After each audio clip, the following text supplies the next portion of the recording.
Guys, நம்ம biking கம்யூனிட்டியில் நிறைய ஸ்கேம் நடந்துகிட்ருக்கு. அதில் ரீசெண்டாக எனக்கு நடந்த 2 ஸ்கேம் சொல்கிறேன். ஆனால் இது ரொம்ப நேரம் நடந்துகிட்ருக்கு. சரி, இது போட்டுமே, அதை பற்றி நான் பேசி ஒரு யூஸ் இல்லை அப்படின்னு தான் விட்டுட்டேன். ஆனால் இதை பற்றி கண்டிப்பாக பேசி ஆகணும். ஒன்றுமே இல்லை, நம்ம கமெண்ட்டில் வந்து ஒருத்தர் வந்து எப்படி உங்கள் ரைடிங் கம்யூனிட்டியில் வந்து ஜாயின் பண்ணிக்கிறது அப்படின்னு கேட்டிருந்தாரு. உடனே வந்து பார்த்தீங்கன்னா ஒரு ஸ்க்ரீன்ஷாட் அனுப்பிட்டு அவர் தேங்க்யூ ப்ரோ ரிப்ளை பண்ணதுக்கு அப்படின்னு சொல்லி வாட்ஸ்அப்பில் ரிப்ளை பண்ணதுக்கு அப்படின்னு சொல்லி அந்த வாட்ஸ்அப் நம்பரோட போட்டிருந்தாரு.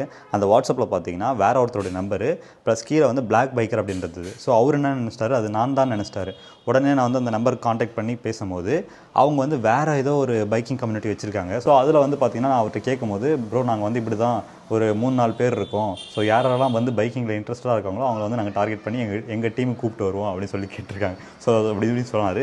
ஸோ இது வந்து ஒரு கேவலமான விஷயம். அண்ட் இன்னொரு விஷயம் என்னென்னு பார்த்தீங்கன்னா, நம்ம கூட இருந்த ஒரு ஆளே வந்து பார்த்திங்கன்னா நம்ம டீமில் இருந்த ஆளுங்களை கூப்பிட்டு போயிட்டு அவங்க ஒரு தனியாக ஒரு டீம் ஃபார்ம் பண்ணாங்க. இது வந்து நான் தப்பே சொல்ல மாட்டேன். ஏன்னா போகிறாங்கன்னா அவங்கள வந்து நம்ம பிடிச்சி வைக்க முடியாது.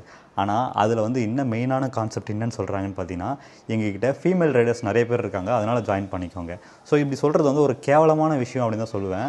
ஃபீமேல் ரைடர்ஸை ஒரு டூலாக யூஸ் பண்ணி ரைடிங் வந்து கூப்பிட்டு போகிறதுன்றது வந்து ரொம்ப கேவலமான விஷயம். இது வந்து ரைடர்ஸ்க்கு மட்டும் கிடையாதுங்க. ஸோ ஒரு ஃபீமேல் ரைடரை வந்து ஒரு தப்பான கண்ணோட்டத்தில் கொண்டு போகிற மாதிரி தான் இருக்குது. ஸோ இந்த மாதிரி வந்து பண்ணாதீங்க. இந்த மாதிரி ஆளுங்களை வந்து நம்ம என்ன பண்ணணும் அப்படின்னு நினச்சிங்கன்னா, கேடு கேட்ட கேரக்டர் ஊடு கட்டி அடிக்கலாம் வாங்கலாம்.